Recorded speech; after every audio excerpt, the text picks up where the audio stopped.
Hey, everybody, and welcome to this episode of the Blind Ambition with Jack Kelly. It's your friend Rick from Blind. Today, we have Gal Josefsberg, who's the Vice President of Product and Operations of the cloud platform at Guidewire Software. He's a product executive with more than 20 years of experience in product management, product marketing, business development, and engineering at startups and tech companies, including Verint, Model N, Bainout, Social Chorus, Oracle, and more. For those of you that don't know, Guidewire is a leading provider of software for property and casualty insurers. They manage things like billing, policies, claims. The company combines digital core analytics and machine learning to deliver a platform as a cloud service to more than 540 insurers in 40 countries around the world. Thanks, Gal, for coming on the show. No problem. Happy to be here. I'm going to get right to it. You've had a front row seat through 2 acquisitions, 1 IPO. I want to pick your brain there in terms of how the product management function or how your, career role might have changed over time depending on the company's stage. Definitely. If you follow my career progression, that's literally the answer to your question, right? Because I started out at a company called Blue Pumpkin Software right out of college as an engineer. I was employee number 6, right? And so when you're employee number 6, you can say that you're an engineer, but really you're doing anything and everything. I think literally my first day I was assembling furniture. And so I sort of accidentally became a product manager at Blue Pumpkin because we hired this product manager and she was amazing. And I kept on asking her, like, why can't we do this? Why can't we do that? I can build this in a weekend if you let me. And then finally, about 2 years in, when she had headcount, she's like, you know what? If you're such a smart ass, why don't you come work for me? But still at a startup, it was, I'm a product manager, but I'm also going to do tech support and professional services and all that. That was the first 5 or 6 years of my career. And I don't really think I knew exactly what a product manager does because at a startup, you do everything. And it was only after acquisition that I started working for a head of product management that was like I don't understand why you're doing all these things, Gal. I want you to focus on product management. It was a really big shift between, yeah, you're a product manager, but also do these 10 other roles to, no, you're a product manager, come up with a strategy for your product, own it day-to-day, pricing and all that. Is huge, huge transition. I think people really underestimate that difference between small and large companies is how well defined your role is. Well, Cal, maybe also to level set a little bit, like what's involved? What's like the day-to-day, whether for yourself or just generally? With a product manager, you own the product. What are the features I need to build? How do I prioritize them? What is my roadmap and such? So for people who want to do that, are there certain skills that you need, certain temperaments? Product managers typically are slightly more technical. A lot of times they come from the engineering fields. They have knowledge of the industry that they work in. Because again, they're trying to build the right product. They're thinking about features and functionality. So when you first met with your head of product management and they, pulled you aside and said, hey, why are you doing all of these things?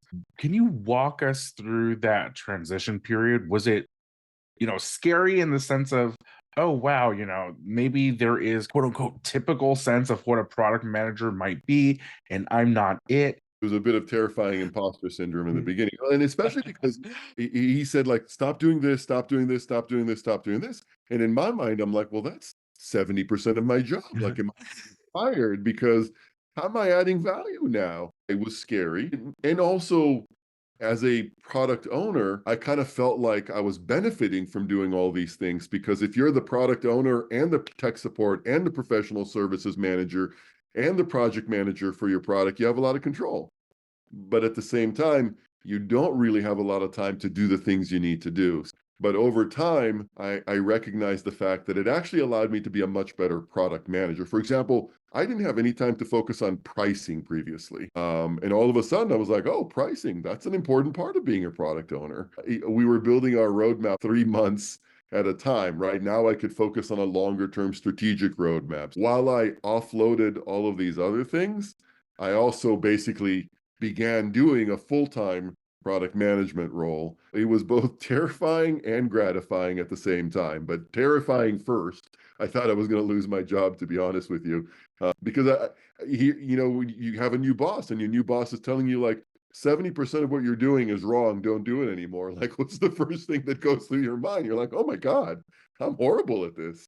It's quite a transition. The stereotype, and I'm going to poke you in the eye a little bit.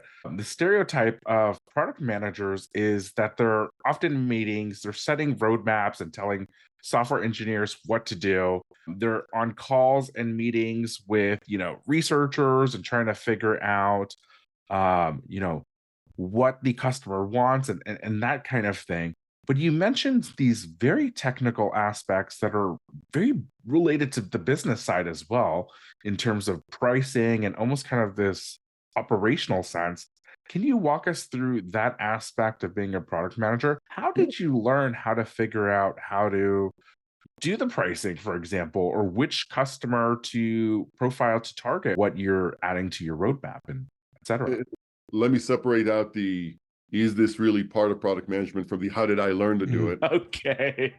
But is it part of product management? Very much so, right? And by the way, it's also going to depend a little bit about, size of the company. Is it consumer? Is it enterprise and so on? But if I'm a product owner, and I'll say this to people on my own team, right? If a product manager comes to me and says, "Hey, I need to build this," I'm like, "Okay, are customers willing to pay us more money for this?" As a part of a product manager, your role is to prioritize the work that these scarce resources called engineers are going to do, right?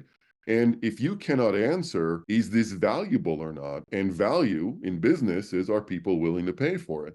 So how can pricing not be part of your job? Now, different companies, you may not have complete ownership of pricing. There may be a pricing committee, there may be product marketing, but how can you as a product owner not be involved in pricing and still do your job? Now, again, if you're running platform services, maybe that's not as open to pricing. But if you're running a consumer service, absolutely, you should at least be interested in it and figure out, like, why am I building different tiers of my product? Should there be a free tier? Like, to me, not just the pricing, but like, how do we sell this? Is it a freemium offering? Is it enterprise software? Like, if you think that in this day and age, product management can just spend their time with engineering, absolutely wrong. You should absolutely be spending, even marketing, right? How is this product going to be spoken about in the market with customers? Like, that is part of your job. Absolutely. So how did I learn to do it? Badly at first, because I was an engineer, right? And I didn't know anything about this. And the head of product management there, started teaching me a little bit about this. And I picked up some of it. And then when I turned to a company called Model N is the first company where I got promoted to a director level, where they said, "Hey, listen, you're not just in charge of a product. We also want you to be in charge of some of the strategy. How do we get into this new market and so on?" And I was like, "Okay, I'll try." And I didn't succeed very well. And the CEO of Model N, really one of my great mentors, suggested that I go to graduate school and get an MBA. So that's what I did. I have to say, it's not clear to me that the MBA completely taught me all of these things, but it certainly gave me a good grounding in, like, pricing, right? We just talked about that. Marketing, basic economics of scale, stuff like that previously I knew nothing about.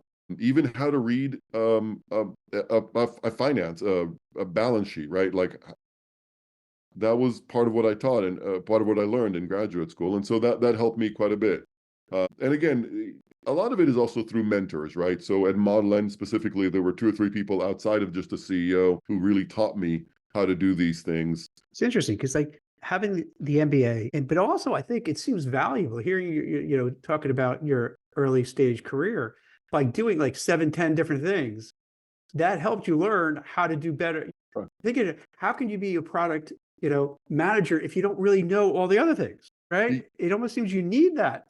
Yes, Yeah. for sure. It helped me a lot.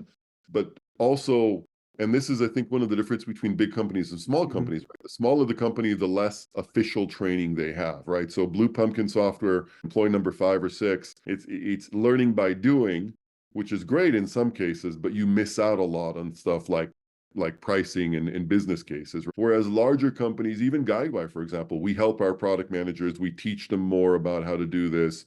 Some companies have formal programs where they teach a product manager how to do their job. And so that's one of the trade-offs I think people have to keep in mind when they go to a small company versus large company. Small company, you learn by doing. but that may leave gaps that you then need to remedy yourself as you go, as you get promoted. Large companies give you a lot more of that formal training and education, but you don't get to do as much. It's also depends on a person's personality. Some people love juggling 5 different things at once. Right. Others feel that's like torture to have to do 5 things. Just let me do my one thing, be an expert at it, and that's it. Very much so. And again, I'm maybe horribly overgeneralizing here, but small company, it's do 10 things at once, but you're not getting to do any of them very well, right? Just get them barely done and move on to the next thing. You get a lot more time to do stuff at a large company. I still have to juggle a lot of things, but less so than I did at startup. This episode of The Blind Ambition with Jack Kelly is brought to you by BetterHelp.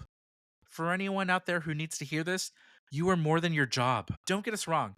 Passion for your work is great, but it's so important to find joy, fulfillment, and validation in your life as a whole, not just at work. And therapy can help you get there. We all go through ups and downs in our career. Maybe you're thinking about switching career paths, or you're feeling super burned out in your job. You might be struggling with the uncertainty of our current economy, or trying to manage the anxiety that can come up during the job interview process. Whatever it is, you're not alone, and therapy can help. Therapy gives you a place to talk through what's going on at work in a safe and supportive environment, figure out what goals you have for your life and career, and build the confidence to go out and make them happen. Otherwise, it's easy to stick at the same old, even if it's not making you happy.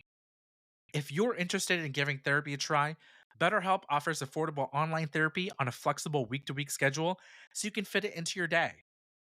Just fill out a brief questionnaire to get started, then BetterHelp will match you with a licensed therapist based on your needs, preferences, and goals. Connect with your therapist by text, phone, or video call. Start the process in minutes and switch therapists anytime. Elevate your work and your life with BetterHelp. Visit betterhelp.com/teamblind for 20% off your first month. That's betterhelp.com/TEAMBLIND for 20% off your first month. I'm going to get really in the weeds and tactical here. Let's say I'm a super ambitious person that wants to get into product management. As I'm thinking about applying to different positions out there, what do you think makes sense for someone wants to be a product manager for the first time? Maybe they're coming from another industry or they're coming from business school. Should they work at a large company that they already know, that they're a company of? Maybe it's the flagship product, or should they go the other route of the startup where they can learn by doing, do many things at once, or is it somewhere in between? That's a really good question. I'd say there's a number of good paths, right? First of all, I'd say one of the best ways to get into product management is to work at a company in some other role. And then again, what I'm hiring for right now is I need technical skills, obviously. I need product skills, and I need industry skills. So listen, not everybody's going to have all 3 of those, and especially as somebody trying to break into product management, you're certainly not going to have all 3 of those. But if you can at least show me that you have the other 2, then I can skip over the fact that you don't have any project management skills. So if you are at a company and this company is already doing something, and you have some technical skills, you went and you've got some online courses, or maybe you're coming from engineering, you are coming to me saying, listen, I have the technical skills and I already work at this company, so I know how our product works. Can you just teach me how to be a product manager? That's usually the best way to become an entry-level product manager, which is I'm going to transfer over within my company because I can prove to you that I have the domain knowledge and the technical skills. And you give me the product management skills. Some of the larger tech companies, and even non-tech, obviously, have a formal track where they recruit from some of the larger business schools. But even then, I think it's preferable to get into product management the other track, which is get a job at the company and then try to transfer over to product management. So if you are at Guidewire, for example, if you are working at Guidewire Professional Services or Guidewire Sales or Guidewire Solution Consulting, those are actually great places for me to poach product managers from, because huge industry knowledge, great technical skills. I can teach them how to be a product manager. When you're an individual contributor or you're an early stage product manager, then you became a director and now you're a vice president. How has your role as a product manager changed as you've, grown in your career? The entry level or individual contributor product managers, you're much more concerned about execution. And I know that in theory, we call them product owners. You own your product, you make all the decisions, but the reality is that you don't, right? The reality is that it's usually somebody above you who's handed you down a vision. Depending on company, you do have some freedom to experiment, to suggest your own roadmap and backlog, no doubt. But the reality is that you're mostly concerned with execution. You're working there day to day. How do we build these features? What are the right features to prioritize? The higher up you go, the more you change from the day-to-day execution to what is the strategy. And then at my level, it's what is the vision. What I'm doing right now at Guidewire, but I still love product. And so I get involved in the day-to-day as much as I can, but I just don't have as much time for it. So a lot of what I do now is what is the vision? Why are we building what we're building? What is the goal? And then I give it to my managers and to my individual product managers to say, these are my goals. How do you all want to accomplish these things? Like we have a big goal for this year around building a marketplace or doing your own CI/CD.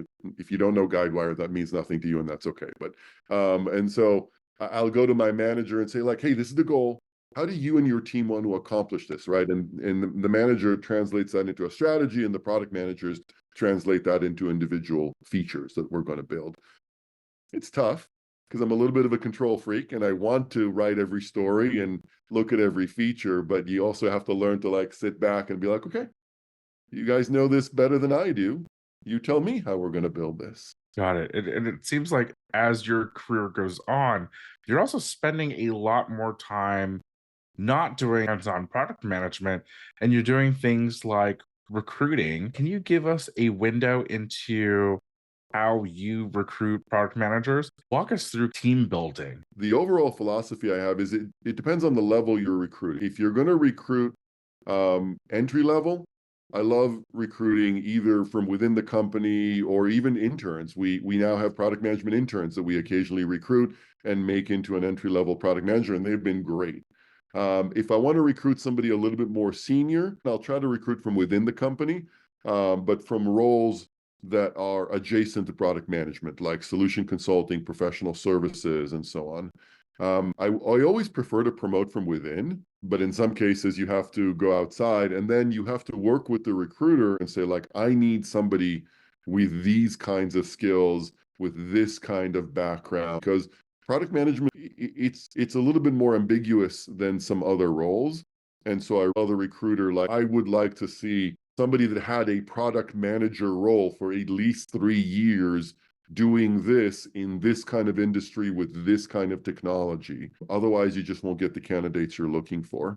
And then I will say I've shamelessly stolen this from Facebook and Google, but on the interview process, it's not like engineering where you can bring somebody in and just do some leak code questions and move on. Like a lot of times product management interviews will just descend into what I think is useless chaos of like, oh, what'd you do last summer? Like, that's not very helpful, right? So we have very structured interviews. This is the hypothetical problem I want you to solve. I'm going to rank you based on these 3 dimensions, and then we have a score, and do we hire or not, right? Because again, we want to make sure that the product managers we're hiring can solve product management problems. So we give them hypotheticals like, you're the product manager for this product. How would you bring a new product to market? What are the features you would prioritize? How would you write these features into requirements?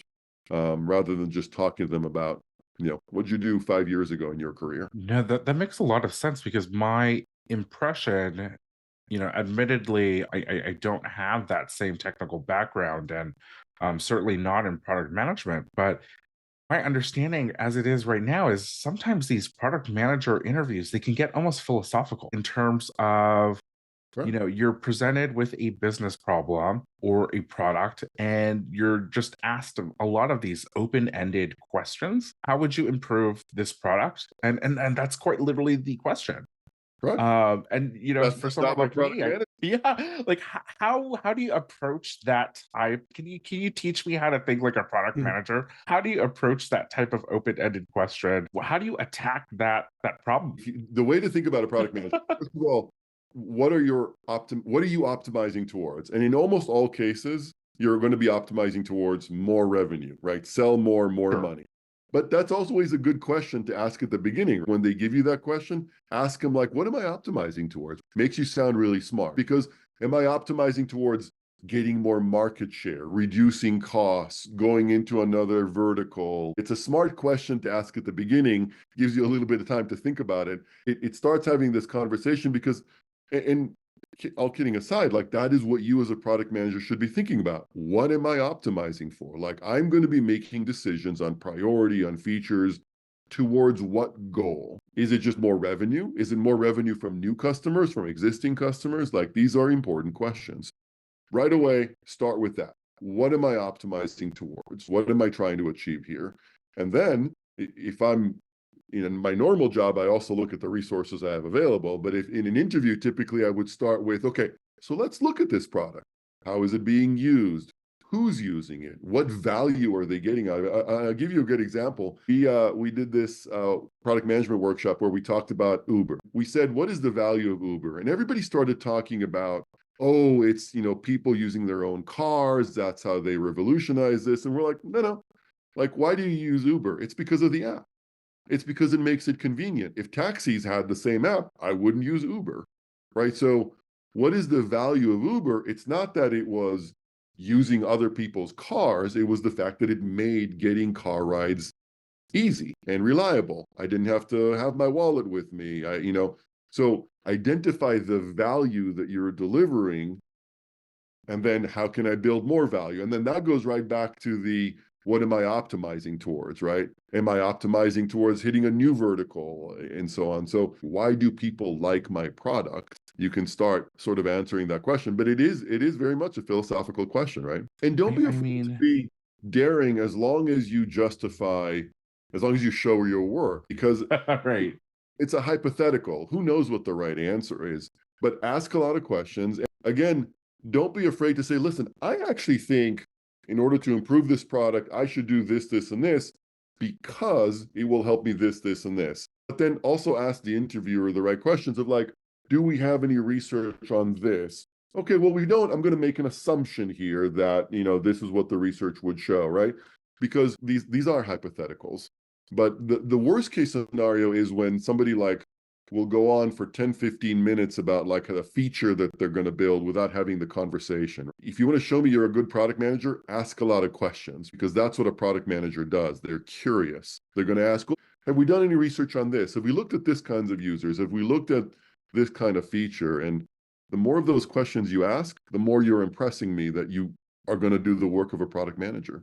In addition to those questions, you also have to have really good social communication skills, because if you want to get a product to work, you need the buy-in from the software engineers, from the marketing people, from the advertising people, from the CFO. Is that part of it too, where you have to know, how do I pull these levers to get people to join this cause? 100%. Instead of just saying, okay, we want you to do it. Now do it. Right? 100%. And honestly, this was one of my issues early on in my career. I had this feeling that I'm the smartest guy in the room, and so everybody should just shut up and do what I tell them to do. I have all the answers, right? So just listen to me. And sorry, I'm going to tell you a little bit of a personal anecdote. And this was right around the time I got hired as a director for the first time. And I was having trouble. When you're an individual contributor product manager, you can still get away with that a little bit. But I was having trouble as a director getting anything done. And so I hired an executive coach. I told this executive coach, like, hey, just tell me how to get all these dumb people to do what I want them to do. And he's like, well, that's an interesting goal. Well, first don't call him dumb, right? Is that what the coach means? I called it even worse, by the way, just to be clear. And he was like, that's an interesting goal. Let me think about it. So he talked to my coworkers and my boss and my girlfriend at the time, who's now my wife. And he came back a month later and he's Israeli, so this works a lot better in Hebrew, but he came back with, Gal, your main problem is that you're just a giant jerk and nobody wants to work with you. And I'm like, wow, okay. Basically said, like, Gal, you know what a designated driver is? I'm like, yeah, of course. He's like, well, that's you. You think that everybody's a drunk, and if they just shut up, You can drive them home, and that's great on a Friday night if you're 22, but it's not great in a professional setting, right? In a professional setting, you have to assume competency, you have to assume positive intent, you have to ask a lot of questions, you have to understand why the other person wants what they want. So to your point, like, I think a lot of, especially sort of the hotshot, brand new product managers, like, I know how to do this. Everybody just needs to shut up and just let me do this. I'm like, you're gonna And that's the fail. worst thing possible, right? Because then Right. even if they want to help, even if they really love the product and their heart is in it, no one wants to have something shoved down their throat, right? They want to be, wait, let's talk about it. Let me give my opinions. Let me give my insights, right? You need that buy-in. Otherwise, I'd imagine, I mean, you can still work, but it's going to be much harder. I've watched somebody with that attitude at a director level walk into a meeting and they were 100% correct in the decision they wanted to make. I just want to be clear. 100% they were driving towards the right decision. But it was clear that they were being condescending to everybody in the room. Yeah. They were basically saying things like, literally, like, just shut up and do what I tell you. And like, you just watch the entire room go like, nope, we're absolutely going to do the other thing, right? Right. Like, If anything, they'll F things up, just right. Just Right. on purpose to show you, you know what, even if it's a great product, even if they would make more money and bonuses and stuff, just on the principle, like, that's right. Gal, it's so annoying. You know what? I'm going to sabotage this shit. I'm going to purposely put a Correct. Like, I cannot emphasize this enough. They absolutely had the 100% right decision. The entire room decided to do something else because they were so condescending about it and just such a designated driver. I bet you they didn't talk to you about that in your MBA program, right? They probably these are the things they don't talk about, like, Correct. in the MBA, but Correct. because like they just assume people would act a certain way. They don't realize that people are like messed up. They have an agenda. They want to do it themselves. They have an ego, right? And that could just wreck everything. That's right.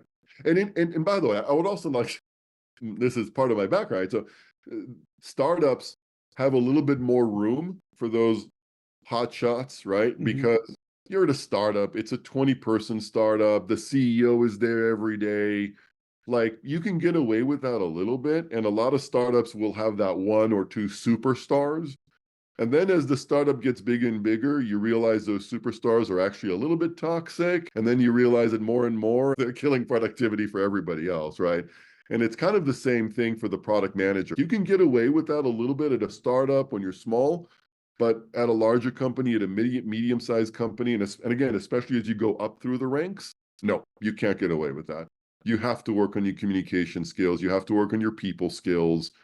You're going to go nowhere without that. I find that bit a bit interesting because I would think it'd be the other way around, where if you're joining an early stage startup, the original product idea was probably the CEOs or the founders. I imagine the instinct or the natural reaction of that CEO or the founder is to automatically view you, no matter what, as a hotshot product manager. Like, oh, you think you're going to come in and, take my baby and know what to do with it? How do you deal with that dynamic there? Or is that even a dynamic that exists out there in reality? It definitely exists in reality. And it Okay. depends on the startup. As a individual contributor product manager, you don't have to worry about it as much because you're going to be doing what the CEO tells you anyways. But if you're joining a startup as like a director level or VP of product management, I would caution you to be extremely careful about this, right? I'm not going to name names, but I've joined a startup in the past. Within 2 months, I'm like, nope, I made a mistake. Because if that CEO, if they can't let go, then you are in trouble. You can't do your job, but you'll still be blamed if something goes wrong. And that is one of the Oof. worst things about startups.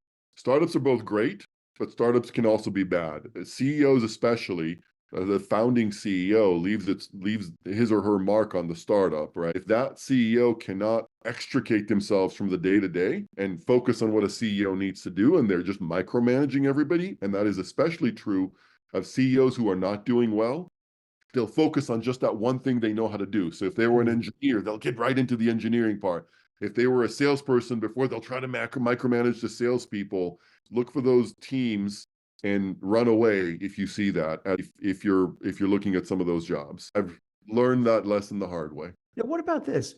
Kind of piggyback on what Rick was saying. What if you have the CEO, this is their brainchild, this is their baby, but you realize this product kind of sucks. Like, what happens? I mean, is there somehow like that you could push it through? Does Now, this happen a lot of the times where you just yeah, fall in love with it, but it's like this is not going to work? I'll give you a little of a personal lesson there. If you're being recruited into a startup that's more than 10 years old, and the CEO is telling you, no, no, this is our year. We've been stuck at $10 million a year for the last 5 years, but trust me, this is our year. You're in the wrong place. Ooh. So I That's completely like understand. rooting for the Mets or one of these teams that like, or the Jets rather, let's say that, where it's like, this year we're gonna win. This is it. This is it. We got it this year. The fact is, not only have they clearly they've made some kind of mistake, maybe it's the wrong market, but now they've Yeah. got 10 years of technical debt. So how likely is it that this startup that's been stuck at 10 or 20 million, whatever the number is, this is really their year after 10 years? No. Next year. Wait till next year. Yeah, don't join that startup, right? That to me is a clear warning sign of something that you're talking about, which is the product is probably not that good, or the product market fit is not that good. Like either they at 10 years plus, either they'd be growing or they should be done and out. Well, how do you get like who could intercede with something like that? Like the train is going, right? It's going full speed ahead, and everyone's afraid to go to the CEO or the executives who are behind this to say, like, hey, this isn't working. Is there any way, like you've seen throughout Only your the career, board. where you could just somehow stop that engine? Or No, only the no, board just can intercede, and the board yeah, won't. They won't. I mean, they might. In an ideal world, the board yeah. might. But you, as the head of product, going to the board and saying the CEO is running this company into the Mm. ground, like, don't expect a great career at this company. Oh boy. I mean, I want to like get a little dangerous here and pick at that thread. Are there any other red flags or warning signs that a product manager or a product executive like yourself can easily spot about a product or a company where you realize like, oh wow, like, things aren't going well? They'll only do a half-hour demo of the product, and usually by the salesperson. That's a warning sign because they're giving you a canned demo. Okay. Like, Right. you're coming in as a head of product. I would like to spend an entire day with the product team going over the product, right? Because I'm going to Yeah. own it, and I want to dive into the details. I want to know what the tech stack is. I want to know what the engineering team does day to day. Like, if they're telling you, oh no, don't worry about it, we'll work all that out once you join. Like, nope, that's a warning sign. A really poor ratio of engineers to product managers. So typically your ratio should be around 6 or 7 engineers per product manager. A lot of times you'll come in and they're like, oh yeah, we have 100 engineers. You're like, how many product managers do you have? 2. You're like, okay. But don't worry, we want to invest in product management. You're like, really? Because if you wanted to, you could have before. That's another warning sign. Again, listen, if it's a 3-year-old startup that's growing quickly and they just haven't had time for product managers, that obviously makes sense. If it's a 10-year company that never brought in product management, no, that's a warning sign. Tech stack that's all over the place, right? So it's like, yeah, we have some of our stuff in Azure and some in AWS and some in our own data center. We had this acquisition and we're still trying to merge the tech stack. There's a lot of these little warning signs that you can, and these are for startups specifically, right? Larger companies are different. Boy, like what is it like at a big company or a larger company? By the way, so I don't mean to make it sound like startups are bad. Like, I love startups. I'm just giving you some of the warning Mhm. signs so you don't go into the bad startup. Of course. One other thing to note about startups is they're investors, right? Typically, by the time a startup has been around for a while, they should have investors who believe in them. And those investors should have some companies that are recognizable and doing well. Because if this company was attractive, then it would be attractive to investors as well. And they do their homework probably better than you do. With the large companies, how many levels of management? Sorry, this is going to sound bad because I'm a manager. Like, extra layers of management don't help that much. One of the things I love about Guidewire, especially in the PDO, the product development organization, is that we don't have that many layers of management. From the lowest individual contributor, all the way to Diego, my boss, we try to have 4 levels. That's it, at most. And this is for like a 1,500 person team. And that to me is really appealing because it means that It means that the VP level knows exactly what's going on. The individual contributors can easily talk to their managers and make changes. Like, if that was a 10-layer team, I'd be a little worried, right? Always interesting to see like how many layers of management are there in a large company. Can you give us a sneak peek into how you hire? If I wanted to work for you, or if I wanted to work on your team at Guidewire, like what does that interview process look like? What are the things that I should really make sure to have down pat to kind of impress you and land that offer? Guidewire is a little bit interesting for me because I run the platform, and I'll give you Right. the 2-minute overview. When I joined Guidewire, Guidewire was doing this big transition between being an on-prem software provider to being a cloud software provider, right? And I run the platform at Guidewire. Sorry, I along with a number of counterparts. It's a very great team effort. And so at Guidewire, my hiring aims a little bit towards the technical side. You need to know more about the technical aspects of running software in the cloud than you do about insurance, even though Guidewire's business is insurance. There is another Right. team, Guidewire, who do the product management for our insurance products. And there, you need to know more about insurance than you need to know about the technical stuff, although you still need to be technical, right? Even in that position.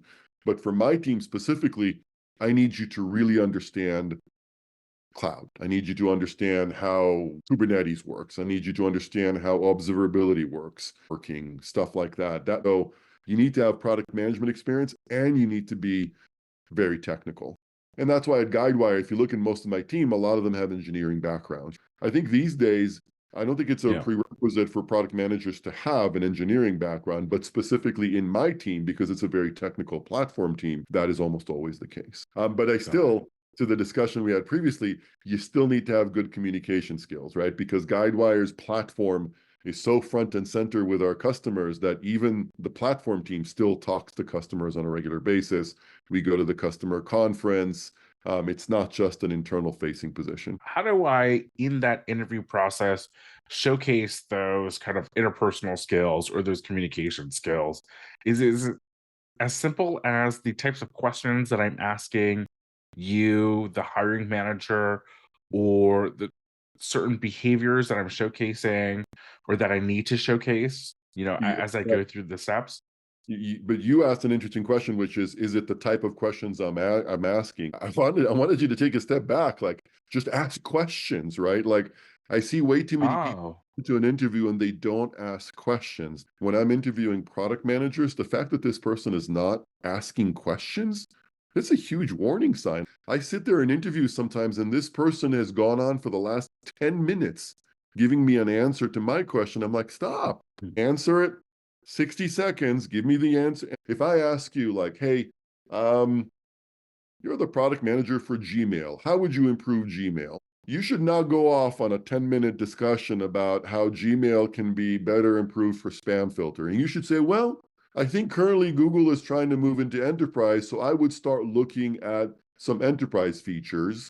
Is that what you had in mind? Or are you looking for different markets that we can go into? And then have that kind of Sorry, I don't know if I came up with the best example there, but it should be a conversation. Stop talking and start asking questions would be my best advice. any other mistake people often make during the interview process that you wish, oh my gosh, this candidate would just nail it if they stopped doing this? One is come prepared to talk about the company, right? Like know that Guidewire does insurance, know that Guidewire is Right. making the transition to the cloud. That should be obvious to you, even if you're on the platform side. Um, it sounds a little weird, but come prepared to talk about your interviewer. Like I always look up who I'm interviewing with and ask a little question at the beginning, like, hey, I noticed you went to Berkeley for your MBA. Like, how was that? What did you like? Right? People like talking about themselves, so do that.